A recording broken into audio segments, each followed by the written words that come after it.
And we're live. Today is July 6th, 2020. And ladies and gentlemen, welcome back to the third episode 3 of the Mashing Joys podcast. I am your host, Cody Myers, always still known as Mediocre Panda. And sitting across on the interwebs with me here today is my co-host, my cousin, and my co-conspirator on the Game Boy Advanced SP, Mr. Jason Kaysen. How you doing, buddy? I mean, Madden 2002 on the Game Boy SP. Fucking How do you get any better? I'm just think kidding. It's dead. I think I still have that. You remember that game, Crazy Chase? Hmm? I think I found mine the other day, and that's the only game I have. Oh, you got the silver one too? I just got like the navy blue. Pretty sure this isn't even mine. Probably isn't. Or maybe this one's mine and the red one's not mine. So if someone's watching and that's your red Game Boy Advance SP, I apologize. Probably not going to get it back, but he's still sorry.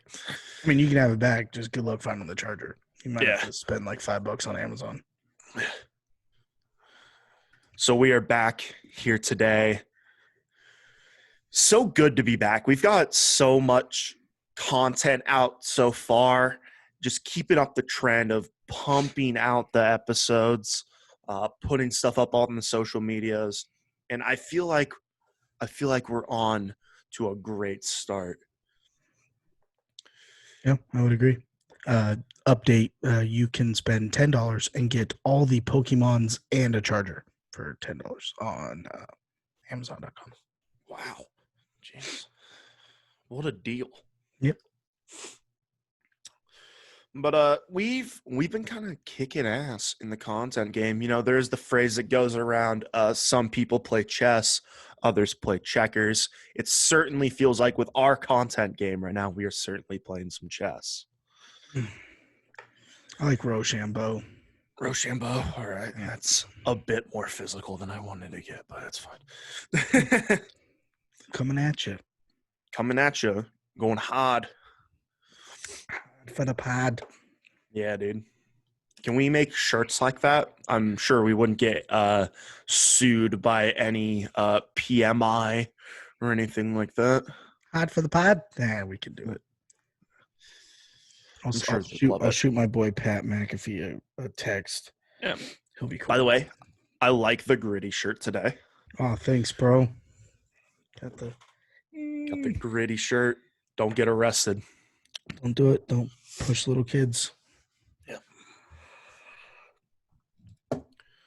So I saw something on the internet earlier that I just kind of like need to get off my chest because I was irate when I saw it.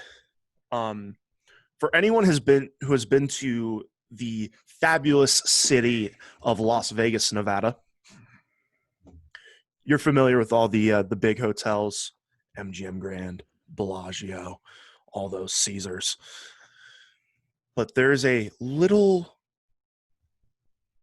hotel called the Stratosphere. Jason, you're familiar with the Stratosphere? I most certainly am. Yeah. Those fucks, they do some crazy shit. They've got like the bungee jumping off the top of the building, which is literally in the stratosphere, hence the name. And I saw something that ESPN showed a video of today of a new roller coaster that they have on their building. And I'm just going to break it down for you. You have a track about this long, not to scale. And it's sitting at like this type of an angle. And you're in a cart. And it just lets go. And then stops. Like brakes engage like right here. And that's the end of the track. And that's off the side of the fucking building at the top. Tippy top. So I saw that, and I think I almost passed out watching it. Because my fat ass knows I go to Vegas. If I get on that ride, those brakes aren't holding me. I'm I'm going down right into the middle of the strip, and falling from literally another fucking layer of the atmosphere to pavement. So I don't trust those people. I think they're trying to kill somebody. These elaborate death traps, a la Final Destination. Well, all their rides that they have are, except for one, all of them are pretty gnarly. They have like the roller coaster that just circles at the very top. Then they have that one that you just mentioned, which, by the way, has been in production for like 5 years. Like they've been trying to put that thing together. I'm not sure if they had like setbacks or whatever, but when Mike and I went down there for the Kendrick Lamar concert, it was like almost ready, and it was like being advertised at all the other hotels. Um, and then they have that arm one that hangs off the edge, and it's the Yeah. spinning. And then the one that's not so scary, you're just still super high, is the actual needle at the very top has like one of the go up and drop rides. So Yeah. if you fell out of that, you'd just fall on the roof of the stratosphere, which would still be scary, but at least you'd be falling on something where you probably wouldn't die or pass out falling to your death. But yeah, that ride is gnarly, and I actually looked up pictures right now, and it's like everyone that's in the ride like weighs like $160. Yeah. So I'm approximately like 1.9 of those people.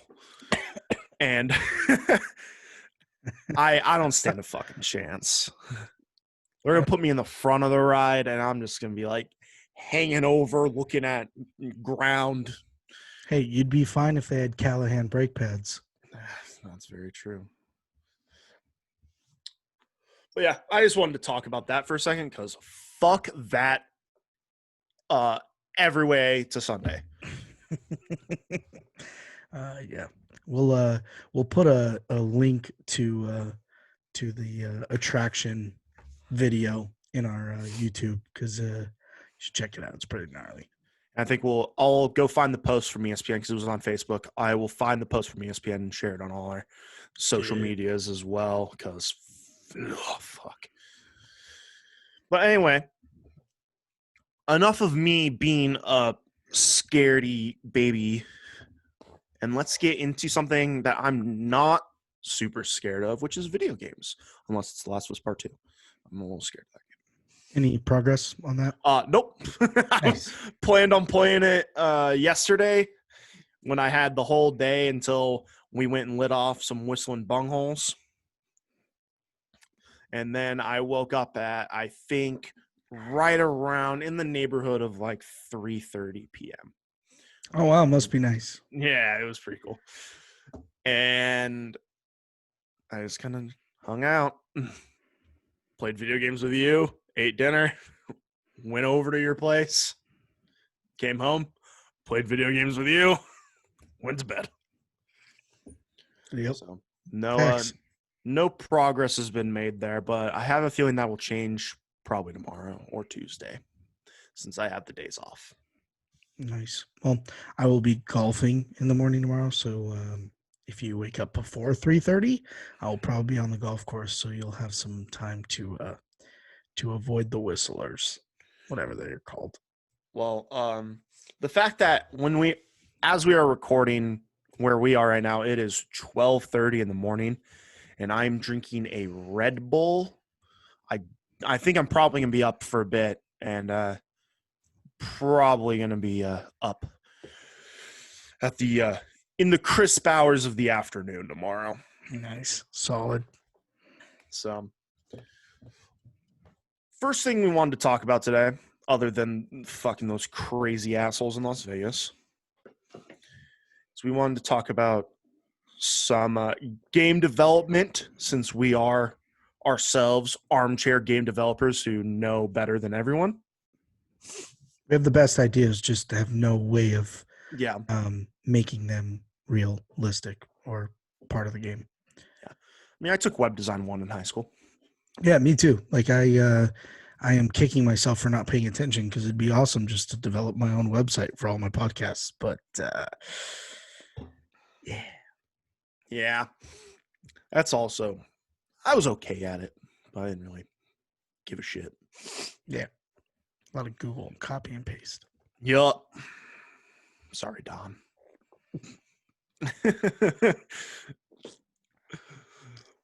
But one thing we wanted to touch on right out the gate is just some of our gripes that we have with big budget AAA games and some of the issues that have caused quite a stir in the community. Publishers rushing games, sending out broken or incomplete games, or pushing out updates that break it. I know that's something we've seen quite a few times with one Call of Duty, Mm-hmm. with Warzone. Just it seems like sometimes they don't know what's in their game. Yeah.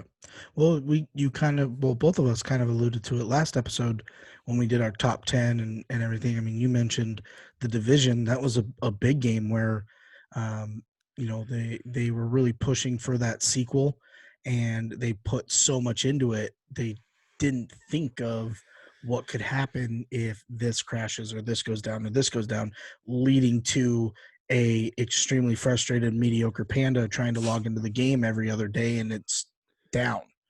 And then I alluded to it with the opposite end of the spectrum where you try to overplan and all you're doing is making the game worse as you overplan in the order. I mean, that game was pushed out a year and a half and was still dog shit. So, yeah, I mean, it's as people that play video games all the time, obviously we can be really tough critics. Most of these people that do develop games, they're playing, if they do play this game, which most of them do, when they're doing that, they're doing it to, fix their imperfections that they see. Like, when you hang a picture, everyone walking in might just see the picture and they're like, oh, that's great. But when you hung it, you're like, I nicked the wall right there and there's that little blemish and that's all you see. And you're looking at that and finding a way to fix that. They see that in the same manner. And yeah, but it's extremely frustrating for us when we just try to jump over a fucking bush and we can't. And you guys are trying to fucking nerf the grout. Like, that's the kind of shit that we're talking I know one of my favorite parts of some of the recent patches, dating back to last season, were, yep, we've added most wanted contracts back in the game. Then about 6 weeks go by. Nope, still not in there. I was there for like a week and then it just like disappeared. It was like they added the most wanteds, and because they added the most wanteds, they took bounties out. And everyone was like, why'd you take bounties out? Like, bounties should still be there. It's part of our strategy or whatever. So then they're like, oh yeah, you're right. They put bounties back, but like they failed to make sure that most wanted still popped up, and you'd still get daily challenges where it was like complete 3 most wanteds. It's like, Yep. oh, that'd be fucking great if I could. Yeah. And of course, they're the ones that issue out like the calling card and stuff like that. It's like, well, fuck. That's one I'm not getting. Yep. Maybe on the next go around we'll get it. Yep. But also with my second favorite game of the current console generation, harkening back to that last episode, Apex Legends. As much as I love that game to a fault, there have been huge issues with that game.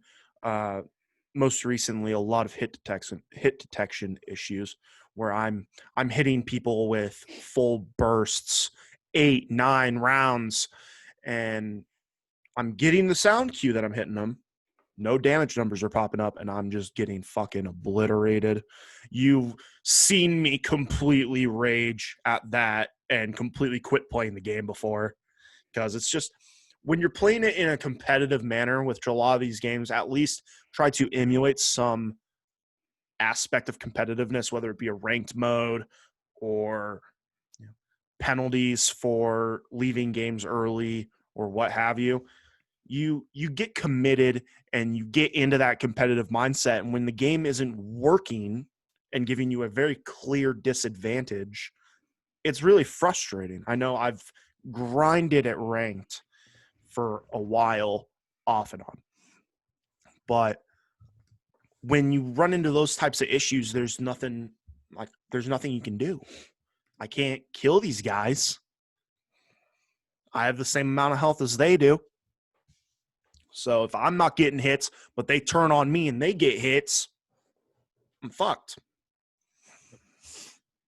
Yeah, they had that supply or not supply ship, the jump ship glitch. Where like as soon as you load in, it was just like that loud grappling sound as you flew, and you didn't even see the ship. It was just like a bunch of like colored streams, and it's just like those things will always slip through the cracks. And especially games that popular, it's going to be brought to the forefront so quickly. And as gamers, we're stuck between a rock and a hard place because we can bitch all we want about this stuff until it gets fixed, but then we're going to have a 20 gig update, and now we're going to be pissed off about the 20 gig update. Exactly. And some of the other things that have been kind of big deals in the industry we also alluded to last episode were hiding content and even to some extent advantages behind paywalls. If you look back at the launch of Star Wars Battlefront 2, they had the star packs that you could unlock new weapons and abilities and everything through these star cards, which were, of course, advertised as, they're not going to, we'll have microtransactions, but it's not going to be game breaking. And it was essentially pay to win. And they would say, these are the odds, but people were opening hundreds and hundreds of these packs and not getting what they were looking for. And there wasn't that much content in the game at launch, to the point where, as I said last episode, DICE probably could have gotten shut down for that. Yeah. Well, 2K, my team, they went through that right around 2016. They did a big My Team upgrade where they were releasing so many cards right off the bat, and they were charging, basically they were making it to the point where most of these cards you could not get unless you were buying these packs. Because what you would do is if you completed challenges, you would get cards that you could develop. So they had like evolution cards. So like you can get an 80 overall Tracy McGrady, and then you'd have to do so many stats with him to upgrade him to like a 91. But then they'd release a 96 Tracy McGrady. But the only way to get that 96 Tracy McGrady is if you bought it in a pack. So they're basically forcing people like, hey, you can have a Tracy McGrady card, but the other guy you're about to play competitively will also have that T-Mac card, but it'll be a 5 overall better, which will increase his shooting, his speed, his rebounding, his agility, yada, yada, yada. So you have to buy it. And what they were doing was they were only releasing like their smaller packs where like you'd buy a pack for like whatever it was, 80 cents or whatever, and you'd get, 5 cards and 1 guaranteed silver or better. And people were just funneling money. Even streamers, like people that were promoting the game, were buying all these packs and all these packs and all these packs, and it would literally take them hours just to pull a decent card because the packs were so small and condensed that you weren't getting anything good, and you were literally just throwing money away getting consumable cards, and it really crashed my team. I mean, I know right around that time is when I stopped playing. Like I was just like, this isn't fun anymore. Like I can grind as much as I want and as fast as I want and hard as I want, and I'm going to end up with a 90 overall team, which is great. But then you get these guys that are just forking over a couple grand and they have a 98 overall team. But then you also have the guys that are forking over a couple grand and they have an 80 overall team because they didn't pull shit. So there's that in sports games as well. I know specifically for me, I got really into my team in, I believe, 2017 after they did the revamp, and not proud of it. I probably spent a little over $1,000 on coins trying to pull cards. Did I pull cards? Eventually. But it took a lot of patience and a lot of breaking shit. Being like, fucking, where are my cards? I just want the diamond Paul Pierce and just not getting it. Getting fucking cephaloshas up the asshole. That's But, awesome. yeah. When it gets to the point where you're throwing in so many microtransactions, just trying to feed money, which I get that there's been discussion that the reason why games have remained at $60 is because a lot of developers are throwing out these season passes for their DLC, and they have these microtransactions in there, which kind of offset the MSRP price. So you're not paying $65, $70 for a game. They're offsetting it with these tiny, $5 here, $10 here, whatever. We'll put out extra content. If you like it, you can buy it. If you want to take a chance, because loot boxes are fucking gambling, then you can test your luck, and we're just going to make money off that. Helps us keep the price a little lower. Yep. But there are some games where these strategies don't exactly work. Like we already said, Battlefront 2, 2K when they revamped My Team. Also just games that came out that were just not good to start. Couple games that come to my head right off the bat. Tony Hawk Pro Skater 5. We talked about this last episode. Fuck, that game was unplayable at launch. 10 gig, day one patch. Rushed it, cash grabbed to get the last game with Activision having the Tony Hawk Pro Skater rights. And it clearly showed with the lack of content in the game, the fact that they tried to make it online and that didn't work. People couldn't launch challenges in the parks. It was unplayable. It was the definition of unplayable. Watch Dogs, remember when that game was announced? Yep. Remember how gorgeous that thing looked? Very much scaled down, and people weren't happy. Myself being one of those. I didn't buy it right off the bat because I kind of figured it probably wasn't going to be as good as everyone thought it was going to be, and I was right. Crazy. Yeah. And then there are games that just ship out.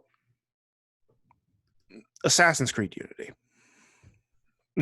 You remember that? Yeah, I mean, like Assassin's Creed alone to me was one that is just a very sad, difficult story. When I was like a freshman in high school, Assassin's Creed was like this big thing that was going around, and mainly because it was so like not gory, but it was just like very strategically violent. And when you're that young, that's, you want to play those games because, mom and dad say no. Well, I convinced my mom to let me go buy a video game. And when I went to Best Buy, I grabbed Assassin's Creed. Well, my mother, being the protective woman that she is, God bless her, I hand her the game and she goes, "Oh, well, this is a mature rating.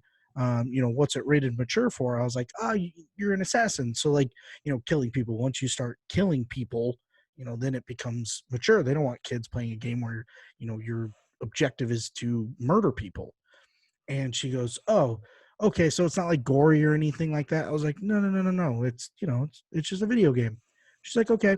So we start walking out, and as we're leaving like the video game aisle, this Best Buy douchebag comes around the corner. He's like, "Oh, you guys finding everything okay?" And my mom's like, "Yeah, actually, I have a question for you. My son would like to purchase this video game, but I saw that it was rated mature. How bad is it?" And he goes, "Oh, this game's brutal. I mean, you literally slit people's throats." And she goes, slaps it into my chest, and she goes, "Put it back, grab something else." And I was just defeated. I was like, you know what? Fuck this. I'm going to go back to my sports games. This isn't for me. And what's so funny is Assassin's Creed Unity was like the game where I was like, okay, I'm an adult. I can make my own fucking decisions. I'm going to play Assassin's Creed and see if I like this style of gameplay. And whoa, brutal. Yeah. That game was an ugly, ugly scene, and also, goddamn those fucking blue shirts, Yeah, for real. Like, ruining everything, bro. pretty sure I never bought a video game from them ever again. That makes sense. I, on the other hand, used to be. You remember the? Did you ever see the Gamer Awards that they had? Mhm. Yeah. Dude, I was a proud subscriber to that. That was such a nice deal. Yep. Shame they got away with it. But yeah, us being the very technical savvy, JavaScript fluent game developers we are, obviously great in theory, probably a bit harder than in execution. We understand business decisions, all that needs to be made. I just remember back in the day when you put a game out, granted this is PlayStation 2 and earlier, when you put a game out, it needed to be done. You need to have all your content there. If you wanted to add on to it, guess what? You got an expansion pack coming, which again was essentially just reusing assets and expanding on story, but it still had to be finished. If there were any bugs, you were going to have to deal with that. But at least most games were playable and complete. And that's something that I kind of hate that the industry's kind of steered away from. I get it with the whole evolution of online updates and being able to ship something out that maybe isn't quite ready, but we can fix it once it goes out, once they go gold and they start printing discs. I get that. But make sure your game's fucking playable. Yeah. That's why I'm very happy with those CD Projekt Red dudes. As disappointing as it is for us that they've delayed Cyberpunk 2077 so many times now, they have genuine reasoning for it, and I really hope that when this game comes out, we're not going to get another The Order. I'm pretty confident in it, actually, that we're not going to get another The Order. Speaking of things coming up, we gave PlayStation their time. I'm sure we'll be talking more about PlayStation here in the near future as we get more details and hopefully a release date and price. But I guess it's time for us to give Xbox and Microsoft their moment in the sun. We're going to give our little Xbox preview, what we know, what we think, and what we speculate will be the upcoming Xbox Series X. So let's read into some of the very easy layman's specs for you. Just like, here's the deal. The Xbox Series X and the PlayStation 4 are nearly fucking identical in specs. There are a couple things here and there where they're going to start off standard with a bigger solid state drive at 1 terabyte compared to the very weird 825 gig that PlayStation is coming standard with. Is also expandable. They will have another 1 terabyte expansion that you can like hook up to it to essentially have a 2 terabyte system, and it will also be external hard drive compatible. Coming standard with 16 gigabytes of RAM, which is kind of the standard we're seeing with a lot of at-home consoles. Native 4K Blu-ray optical drive, which is, again, something we've been seeing since PlayStation 3. They have a maximum resolution of 8K. Cool. And a maximum frame rate, 4K, 120 frames per second. Everyone's so worried about the 60 frames per second. Xbox says, hold my beer. We're going to double it. And now I'm assuming that's also not going to be for every game. That's going to be for those that support the 120 frames per second. Well, and there's going to be some games too that, frame rate and clarity and things like that aren't really going to matter. I mean, like right now, for instance, like I play on my PlayStation Pro. that has, you know, the 4K capabilities. And when I play, you know, Sonic Mania, I could care less if it's in 4K or 720 or whatever.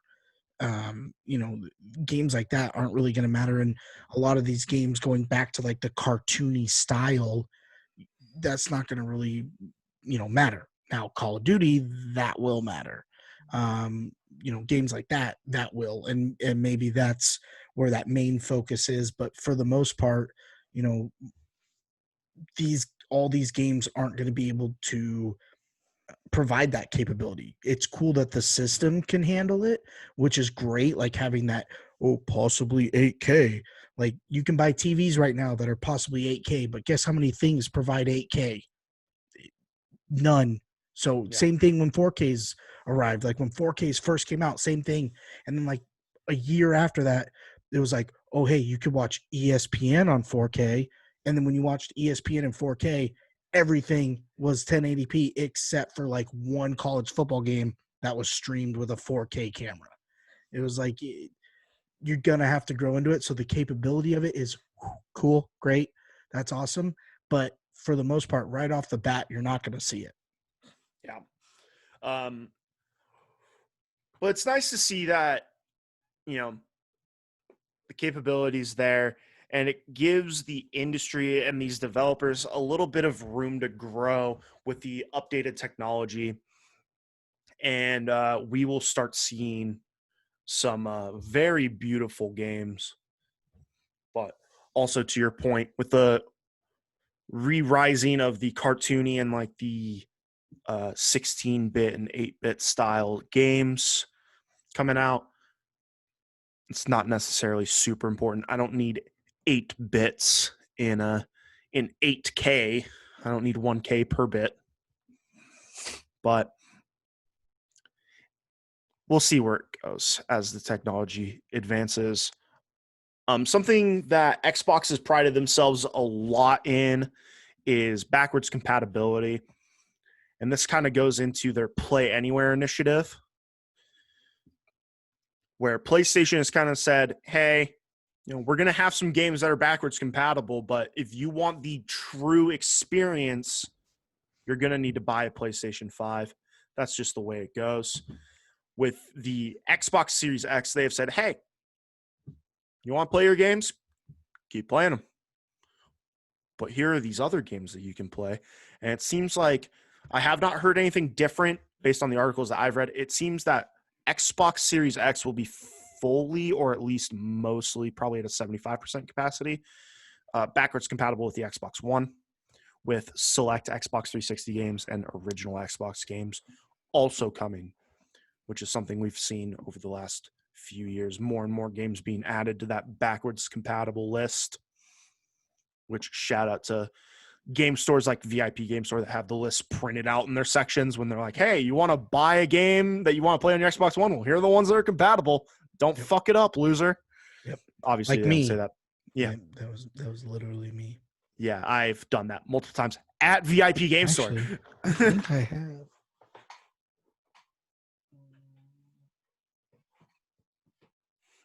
Jason goes to the wall of discs. Boosh. Let's go, dude. Bought that when Haley, my sister, got an Xbox 360 for Christmas. And I was like, oh, backwards compatible? Boom. Guess what? Didn't work. Had to get like some expansion thing so that it would work, but it wasn't my system. I wasn't going to fork a bunch of money. I bought a $14.99. Oh, God. $14.99 There it is. video game. That's all I was going to spend. And guess what? Mm-hmm. Didn't work. Well, I'll tell you this. If you were to go back and do the whole Xbox experience now, I can tell you that game is backwards compatible now. Great. I have it on my Xbox One right now. Digitally or the disc? Digitally. Yeah, digitally you can, but that was before the digital thing. That it was the disc based. I had to get a stupid expansion pack thing for it to work. Not worth it. And we'll talk more about the disc v digital debate in a little bit. But we want to talk about a very uh, unknown kind of deal that's going around right now. Rumored Xbox Project Lockhart, which, from what I've heard, is kind of the middle ground of, hey, I have an Xbox One X. I can't get an Xbox Series X right now. This is the middle ground. What people are kind of calling the Xbox Series S, kind of like the Xbox One S, is kind of the middle ground between the Xbox One OG and the One X. And it's kind of an interesting scenario, kind of in the vein of the PlayStation 5 Digital Edition, but less powerful is what I've heard. Because it's not going to be the exact same components. It's going to be a little bit lower and also extremely cheaper in price. Now, obviously, this has not been officially confirmed or anything like that, but people are estimating it to be about a $300 console. So Xbox has done a commendable job with their low price of entry. They just want to get people in the door. They want people playing on their system, playing their games, as compared to Sony, where they say, hey, if you want this experience, you're going to need to fork it over. Which I understand business decision. They're that confident in their product, and I applaud them as well. But Xbox, with the recent years of their exclusives not doing as well as Sony's and having some issues in that front, I can understand trying to get people back in, losing people to Sony and trying to say, hey, we've got a new Halo coming out. We've got Gears 5, which was and we want to get you guys back in the door. Here's a cheaper option. That way you can still experience the benefits of having the next gen, not quite to the capability of the Series X, but you can still play your Xbox One games and you can experience these new games on release. That is expected to be revealed sometime in August. Also, this Project Lockhart will have no disk drive. So hence the comparison to the digital version of the PS5, no optical drive. This is a purely digital system. That's exciting. Because I don't know if I want to try both systems. I want to get both systems, but I'm not sure if I'd want to fork it over for the Series X right away, especially with how much. I mean, I have my Xbox One, and I really only use it to play Skate 3, Skate 4 coming out. Whoop, whoop. But I'm not sure if that's something I would want right off the bat. Obviously my priority is going to be the PlayStation 5. But it's an option for people. What are your thoughts? I think it's hard for me to really.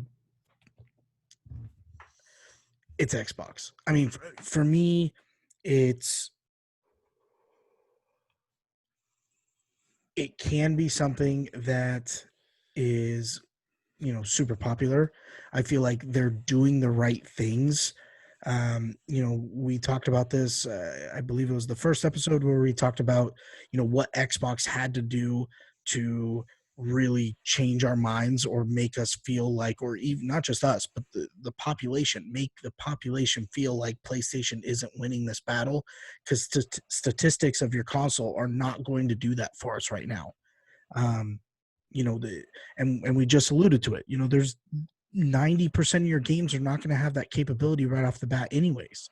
So, and not just that, no one's going to be forking over $500 for a console and then forking over another $400 to get a monitor that can handle 4K. I mean, I had a PlayStation 4 the day it came out. I still have that PlayStation 4 to this day. It wasn't until last Christmas I got myself a Pro, but I also had a Pro without a 4K television. I just spent $400 on a Pro. I'm not going to go spend $400 on a TV or a monitor that's going to have that capability for me. I just got one after having the console for like 6 months. So stats aren't going to do it for me. And I know I'm not in the minority here.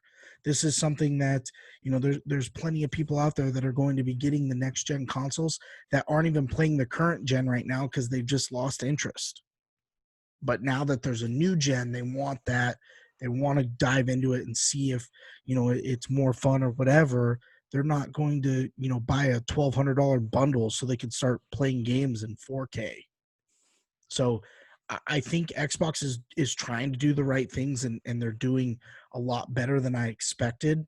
But obviously they still haven't had their big reveal. They still haven't had their big production to really do like a full-on sales pitch. And, we can't make a final decision until then. But they took steps in a better direction than I thought, but it's still not like, oh, wow, let's take a look, dive deeper into Microsoft.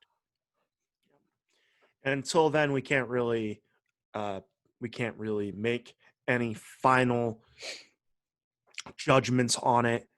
As of now, Xbox is scheduled to have their first party showcase sometime in this month of July. However, there is no confirmed date. I'm assuming it's going to be, well, not assuming, I'm 100% sure it's going to be something similar to the PlayStation event where it's all going to be live streamed, which, based off what everyone said about the PlayStation 5 event, people are preferring this over E3 reveals, which I really enjoyed the PlayStation 5 event after rewatching it after the fact. I think it was a bit more fun than E3. Granted, I've never been to E3. Maybe that'll change. Maybe we'll get our press credentials. Maybe we'll go to LA to E3 one year. Yeah, maybe. That'll be cool. Do Dreams. some dreams. This is in the future. Once we get public health sorted out is the first and foremost priority here. There's a public health issue going on right now. Yeah, who would have thought? Interesting. Wear your fucking masks. Yeah. But with the upgrade in these systems and them dropping the optical drive, going towards digital, which has seen a huge spike. I know with you and with some other people that I associate with, by the majority, if not all, their games digitally. Me personally, I'm still a big fan of physical media. For those of you who know me, I keep 2 CD cases in my car. One case is artists A through M, the other one N through Z. I keep cassettes in my car because my car has a cassette player. I've got a record player up here with a ginormous record collection. I'm a huge fan of physical media. I like having the cases and the discs on my shelf. I think it's nice. It fills a room. And in case, my hard drive goes and takes a shit like my first PlayStation did, then I don't have to worry about downloading these fucking 140, 170 gigabyte games purely digitally. I have a little bit of a disc to handle some of the load. But it seems to be something that it seems that's something a lot of people are going towards is the digital. Tell me, what does it for you with the digital? Oh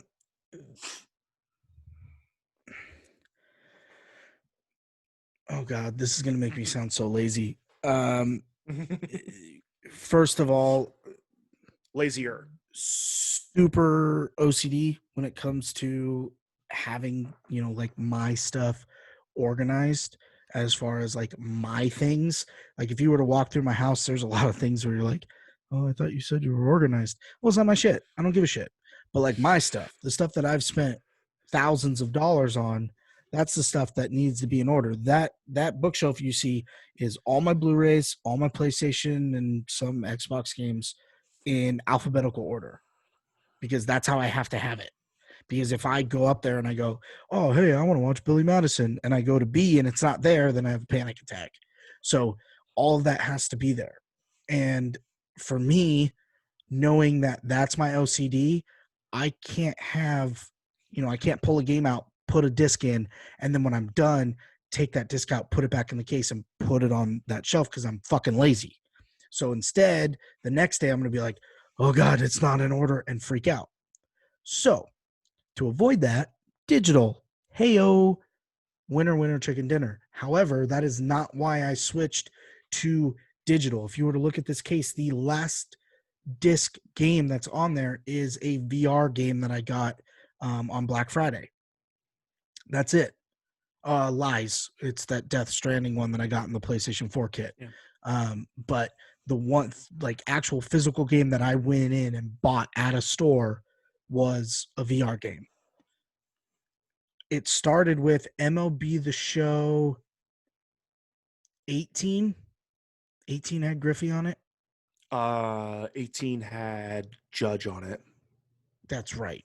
Started with Griffey, so it was MLB The Show 17.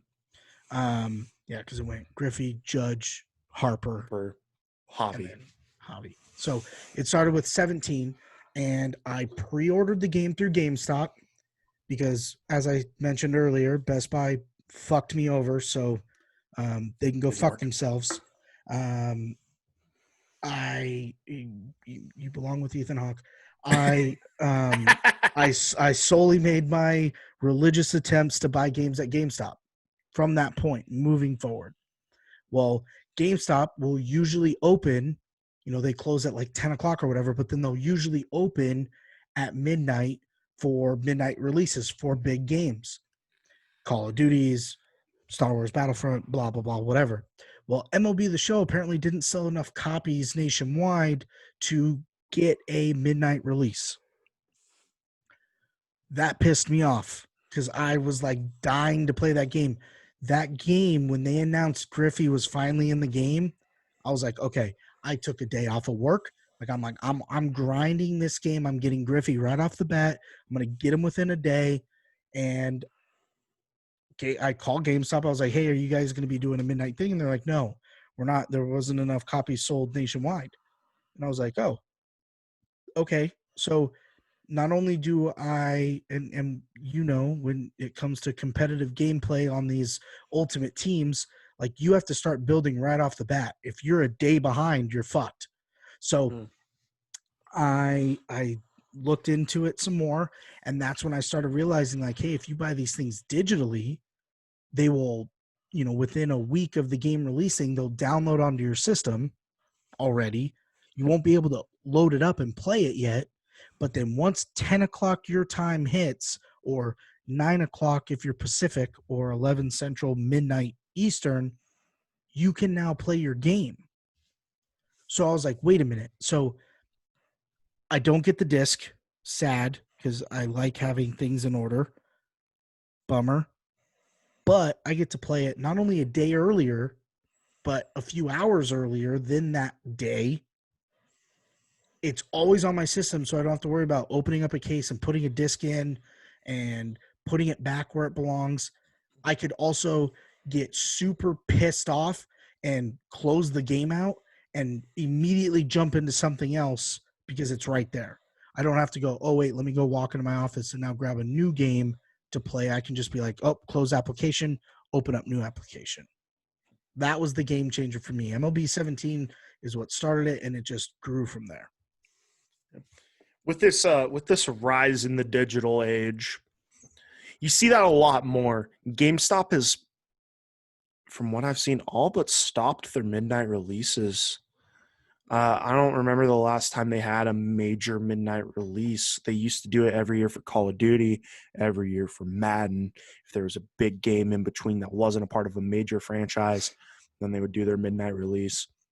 But they don't really do that anymore because with the digital, like you said, being able to start it here in wonderful Idaho that we live in, being able to start the game at 10 o'clock instead of having to wait, go down to the store, get the game, drive home, put it in your PlayStation, wait for it to download, wait for the update, all that kind of stuff. You can just have it pre-downloaded and just fucking play it. Yep.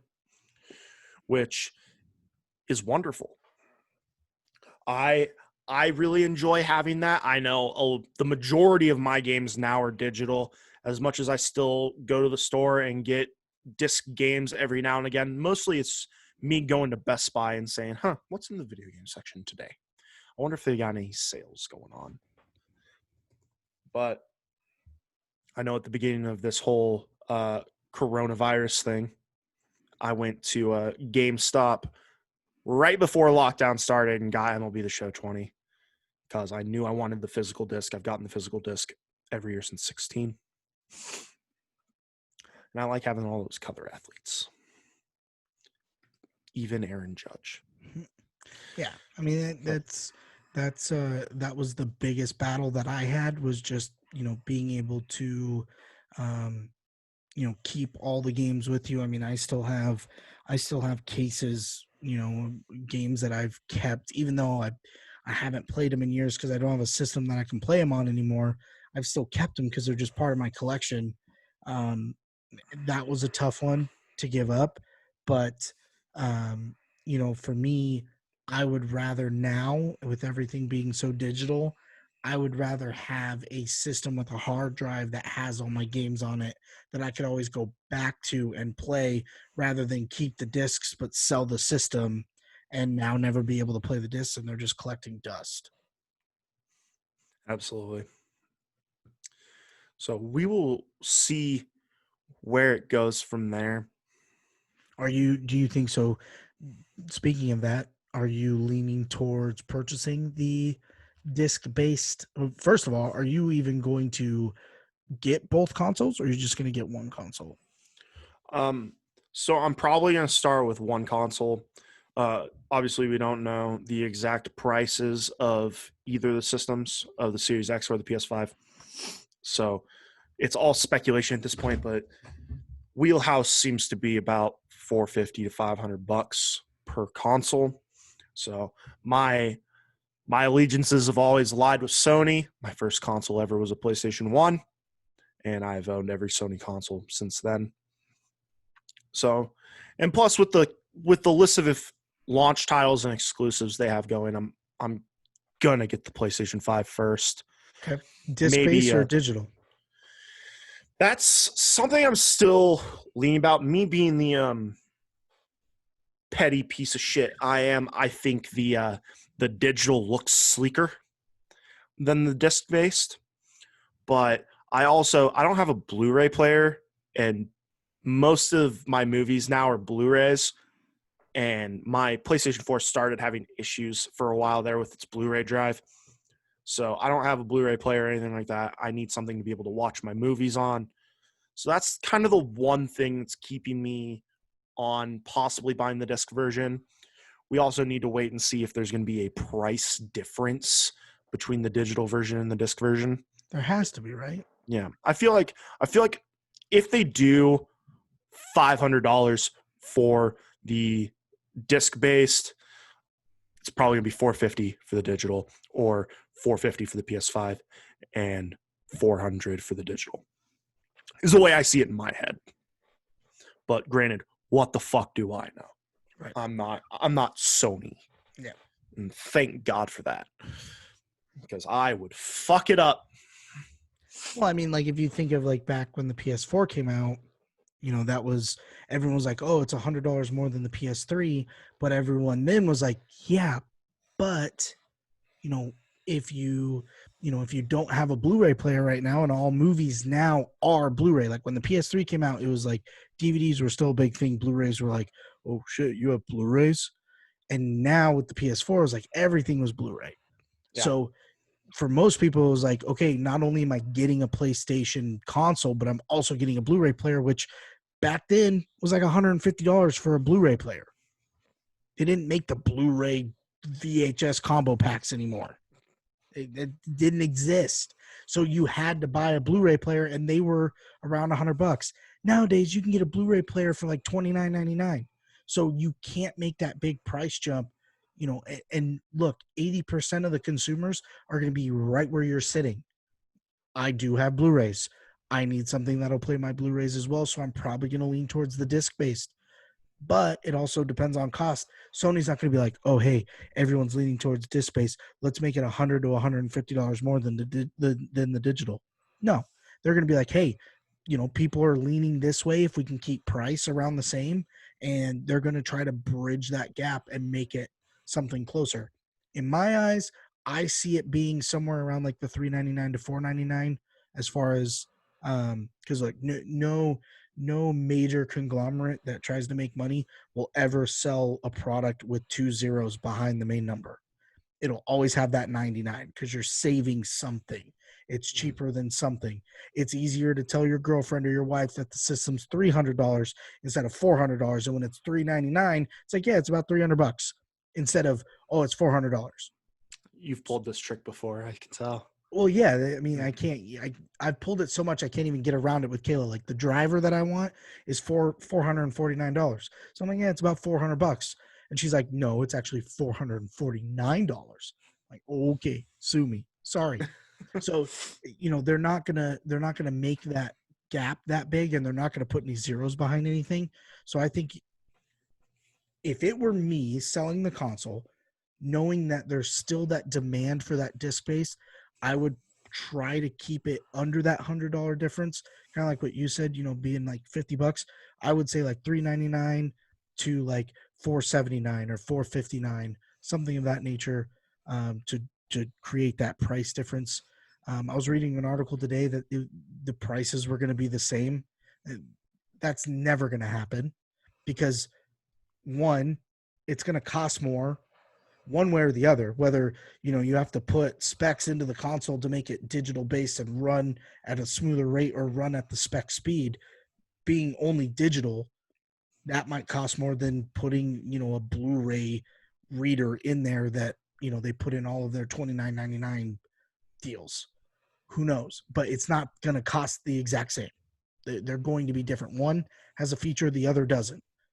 That's going to be a cost difference. So yeah, we won't know until the prices come out, but I can tell you right now, I am leaning towards disc-based. Yeah, I think just the argument of, I've got my movies and I need something to play them on kind of leads me towards that because I'm not ready to start going to the PlayStation store to buy fucking movies. That's just not the way I operate. I like having my movies on disc. That's one thing that'll probably never change. Well, all my Blu-ray players in my house are PlayStations. Yeah. I have a PS3 in my bedroom, I have a PS4 in my loft, and I have my PlayStation 4 Pro in my living room.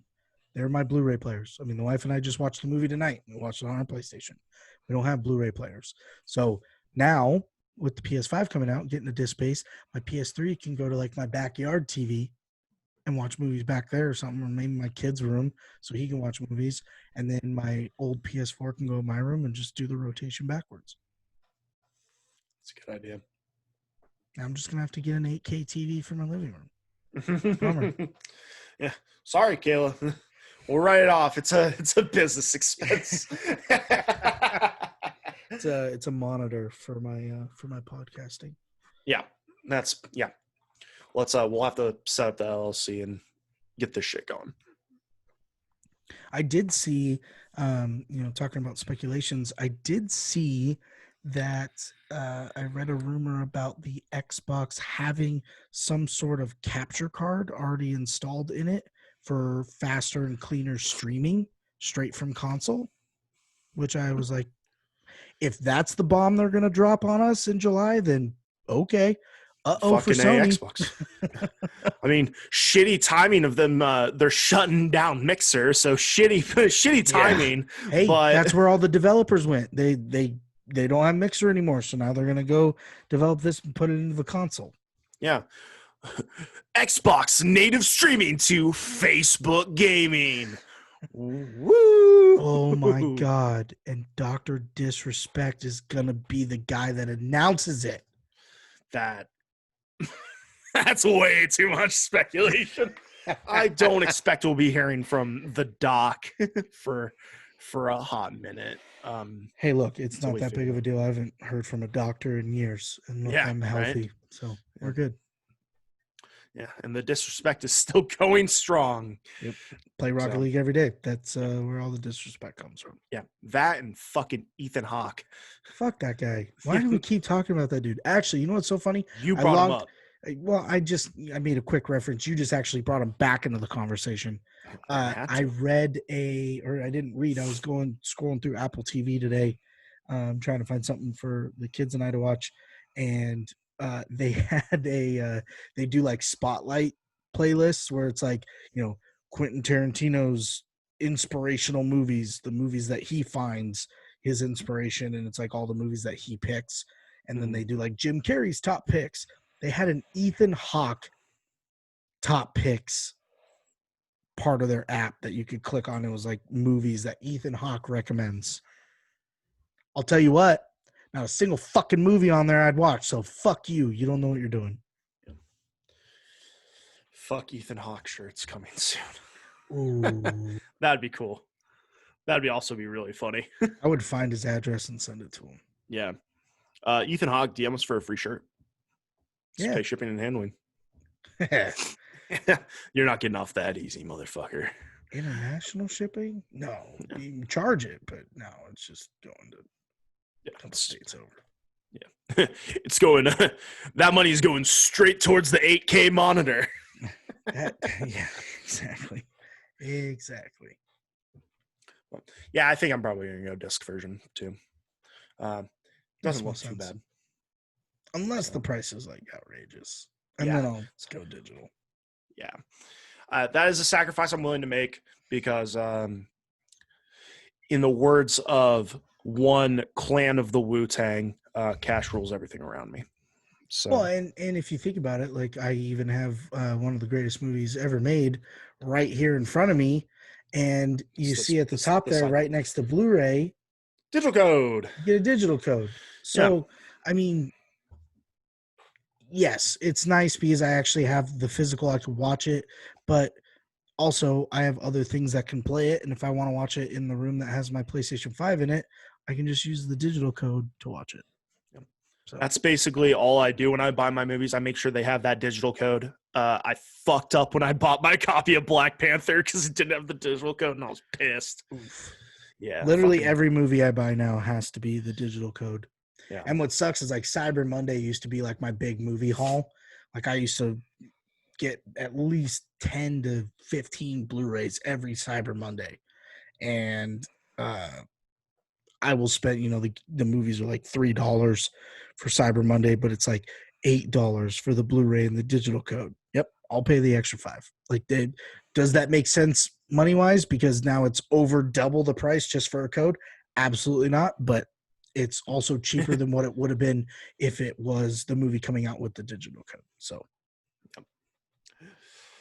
we'll justify it for ease of convenience. Yes, sir. So let us know if you're watching this on YouTube. Let us know down in the comments where you stand on the disc versus digital debate. Are you going to be picking up a new console? You going disc or digital? Let's hear about it. Let's talk about it.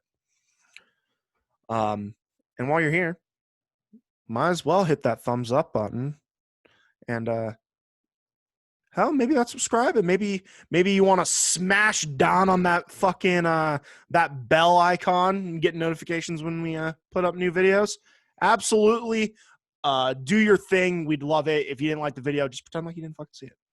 Yeah, we're nobodies, right? Look, people lie all the time. We will not judge you if you want to give us a thumbs up and say, hey, great show. We know it's not. So, I mean, we're not going to hold you to it. But everyone else that reads it, they're like, hey, great show. And then they're going to watch this episode and hear us tell them, hey, it's okay to lie. And then they're going to do the same thing. And then we will be everywhere. Yeah. And that's what we want. Because we're selfish. Listen, any publicity is good publicity, right? Maybe that's a stretch. Look, that's been a saying for a very long time, and it always played out. But the year 2020 is starting to prove that wrong. There are plenty of people in this world that are finding out that that's probably not the case. Yeah. Fuck this year. I can't wait for it to be over. Bro, the problem is it's probably not just going to be this year. It's probably going to be next year. Yeah. And that's not cool. Because dude, if this delays the Mandalorian sequel, oh my God, second season, you know how fucking pissed off I'm going to be? I need Baby Yoda. Dude. And if you ain't going to give me Baby Yoda, this little cute motherfucker, oh, dude. Some heads are going to roll. I have my Baby Yoda vinyl that I pre-ordered that I still have not heard anything about. So Disney took my cash and went right to the bank. Did you Which, pre-order that before or after quarantine? after. Oh, okay, so you should be good. I mean, they wouldn't have even teased it if it wasn't going to be a thing. Yeah. If it was before, they were probably just like, fucking idiot. You didn't even read the privacy policy. Yeah. Fucking TOS, bitch. But that is it for what we had to talk about. Any final jump-ins you wanted to throw in there, Mr. Jason Case in Point? No. I think we hammered Ethan Hawke enough. I don't need to bury him anymore other than his mustache is dog shit. Don't wear it if you can't grow it. We'll save that for another episode, probably next episode. I mean, I could literally, his facial hair is atrocious. But I do want to kind of just bring back to the forefront some of the things that we have coming up that are going to be extremely exciting. Starting August 1st, we will be doing our streamer focus, where we will have some Facebook gaming streamers come on, some Twitch streamers come on. And, we're going to have a wide variety. We're going to have a bunch of different styles, which we really didn't talk about the first episode. I mean, we're going to have female gamers on here. We're going to have gamers that play in front of 1,000 people every time they stream, and in front of 20 people every time they stream. Even to the people that I was on, one of the streamers that we're going to have on, I was on his stream last night, and he played up until like 1 a.m, and I was one of 2 other people in the stream. So our focus is to not only shine light on this occupation, to really help people understand what this occupation is, but also to give these streamers a platform, and kind of sell you on what they're all about, because it's not an easy occupation. A lot of these people have come from either difficult situations or have turned something from nothing. A lot of gamers out there come from broken homes, bullying, things of that nature. So we really want to give these people a platform, and this is going to be a focus for the show for now until we decide that we're each too cool for each other and we need to have our own podcast. But that's going to be our focus no matter what. It is always going to be on giving our platform that we have finally created, and allow other people to use it as they want, because that's what we're here for. We're content creators, and we want other people to come in and help us create content so we can help them create content. So we have about 5 to 6 streamers lined up right now. We're looking to have about 8 for the first go round, and then we'll probably do another go round, and so on and so forth. So we're going to have different backgrounds, different styles, different platforms that they stream on. But the big thing is, we just want to talk about what they do, how they get prepped, what they bring to the table, the feedback they get from their families, because the fact of the matter is a lot of these people are single. They are by themselves. They have, their families that they don't live with. These people that are watching their streams are their family. I'm actually lucky enough to support a couple of the people that are going to be joining us. And I can tell you right now, I am very involved with what they do. And, they make it known that they see me and they appreciate me. And those are the things that we really want to bring to light, because it's not just guys playing video games for a living. It's much deeper than that. And that's really the focus here. So starting August 1st, we're going to be doing that focus. We're not quite sure who's going to come on first. We're going to kind of keep that a surprise. But we are in talks with all of the streamers so far. And we're working on their schedules, getting content out for you. And also we are working on our own schedule, getting something that is, tapped down. Obviously we're, 5 days into this thing, and we're already dropping episode number 3. As much as we would love to put out this much content constantly, it's just not feasible with our schedules. But we wanted to get the things that are we've missed so far out to you guys to show you guys kind of what we can offer. And then we will get a set schedule down so you guys can follow us just like you would any of your streamers or any other podcasts that you listen to. So that will be coming as well. So bear with us there. Hopefully you enjoy the content. And as my co-conspirator for world domination had already mentioned, make sure that you are smashing the shit out of that bell, because it'll give you the notifications when our episodes are on, so you can go in there and watch. And eventually we will be going to live episodes, either once every other week or once a month. And when we do that, you will get a notification that we are live, so you can come join us, be a part of the show, because that will be our main focus as well when we go live, is getting people involved. I want you guys to come on and feel like this is your platform too. If you have questions, comments, whatever, bring it up. We can talk about it during the live show. We will address you, things of that nature. So make sure you smash the shit out of that bell, become a follower. We're not here asking for money, nothing like that. We want as much viewers as we can, because when you guys come and watch and you guys come and react, it keeps adding more people and more people and more people and more people. And this show will never be a money grab show. We will never be the guys sitting in front of a mic saying, hey, become a supporter because I need my $4.99 a month. That's not who we are. We will constantly ask you guys to share, react, do those things, because all that does is help our platform grow. And when our platform grows, that means the opportunities that we can provide to you guys will increase. And that's the main focus here. So I just want to make sure that was known. We are all about a sense of community here. We want to share our love and passions with you guys as well as you with us.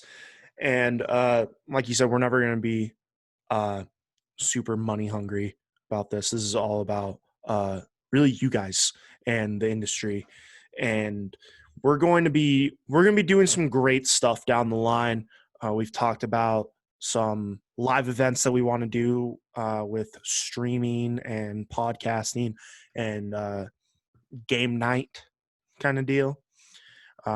We also eventually, maybe not right this second, might delve into the area of some giveaways down the line, as well as I know I would love to do some charity fundraisers down the line, support some of the causes that we're passionate about, as well as other people helping whoever we can, especially in these trying times. Yep. So we're all about it. And that all starts with you guys letting us know what you think, starting a conversation. We will be absolutely as fast as we can to respond to you guys directly. We want a lot of transparency. We're not guys who like to hide behind a screen and keyboard and put up these fake personas. What you see is what you get. And I feel like we're pretty open books about this kind of stuff. So let's start the conversation down in the comments. Let us know what you think. Disc or digital, where are you going? Also, we've been posting some stuff on Facebook and Twitter and the like. The thing we posted today, what's kind of your gaming ritual? Do you have anything going in the background? What do you like to listen to? You got Netflix, Hulu, YouTube, Twitch, your favorite Twitch streamers go in the background? Listening to music? Are you listening to your favorite gaming podcast on the face of the planet? I know we are. But it's kind of weird hearing us in the background while we're playing. I will never together. get tired of hearing my glorious voice. Yeah, me neither. But Pat McAfee for me. Yeah, Pat's good. He's always in the background. Give my little comedy while I'm getting pissed off at some of these stooges. Yeah, taking them down. Yep. Downtown. Yep. Punch them right in the mouth. Yep. All day or day. Yes, sir. But that is going to do it for us today, ladies and gentlemen. As we've said before, and we'll say again, please let us know what you think. leave a like, leave a subscribe, smash the shit out of that bell icon. Let us know what you think down in the comments. Reach out to us on social media. Mashing Joys on Facebook, at Mashing Joys on Twitter and Instagram. We are going to the best of our ability, keep the content up as much as we can for as long as we can. And if you keep liking it, we'll keep putting it out. So, Facts. Big facts. with that being said, we're looking forward to another episode very, very soon. I believe Friday is what we were talking about. Yeah. We'll probably, I think for right now, we'll keep up the, Monday, Friday, maybe a Tuesday, Friday. I think ultimately this is what we like. And look, we've said it at the very beginning. I'll continue to say it. We want your feedback. If you like to listen to podcasts on a Thursday, or you want, Friday's your only day that you can really listen to stuff because the job that you work, you're wearing earplugs Monday through Thursday, but then Friday you're in the office and you can listen to whatever you want, and you want at least 2 episodes that you can listen to during your shift. Let us know so we can make sure that we're trying to get as much content out for you guys.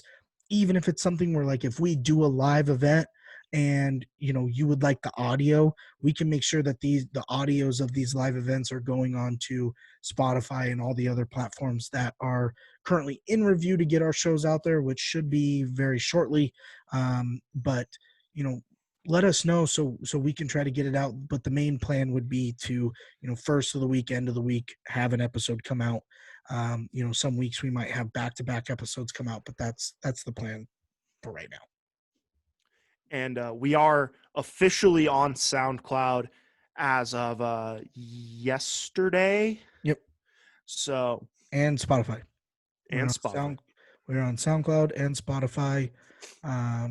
Those are the 4 shores right now. iTunes, Pandora, iHeartRadio, Stitcher, those ones, Google Play, those ones are still in the review stage. And being that we, got our first 2 episodes out around the holiday weekend, it'll probably be a little bit until they're available on those platforms. But once they are available, we will definitely put a post out so you guys can see that it is available. And we'll start setting up our Instagram and our Facebook pages to where our stories will spotlight where you can get them. And like right now on my Case in Point show, if you go to my Instagram page, I will have spotlights. So each spotlight is each individual streaming surface that I put my shows on. So you can click on the Spotify preview and it'll show you every single episode that I've uploaded on Spotify with a link. So you can just literally click the link and it takes you straight to the show on Spotify. We'll do the same for our channel as well. Get it out for as many of you as possible in whatever platform you want. If you have any suggestions on what platforms you would like to see our shows on, please let us know, and we will do our absolute damnedest to get it out there so you can listen to it on your preferred platform. But that will be it for us, you guys. Thank you so much for tuning in with us. We are, it's an absolute pleasure to have all of you listening, however many of you it may be. And we're looking forward to just keep growing and growing. So with that being said, I have been Cody. I'm still Jason. And this has been episode 3 of the Mashing Joys podcast. Thank you for tuning in. Stay safe. Wear your fucking mask. Eat your vegetables. And most importantly, you guys, just have a good day.